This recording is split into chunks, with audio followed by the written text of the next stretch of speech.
pondu oyo liboso ya ndako. Pondu mpe kitoko. Et puis côté il y a le ndunda bitekuteku. Santé, hein.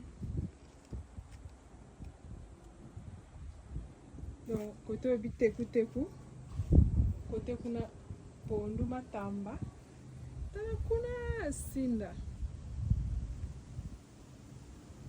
Donc oui, bangaki oza na ndako ya Congolais. Oh sikoyo na ndenga sima.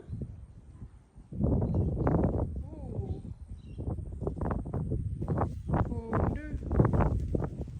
Wow, pondu santé. Kitoko mwa kosakana te. Bonga mosusu.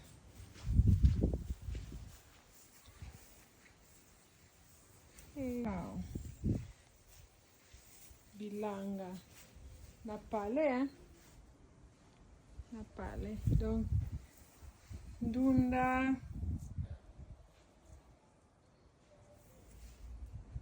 ngai matembele bilolo ngai wow wana ngai ya mistake pondu lisusu.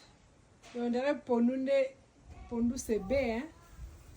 Donc pondu on les a plat favori. Il y a Congolais. Wow. Pondu kuna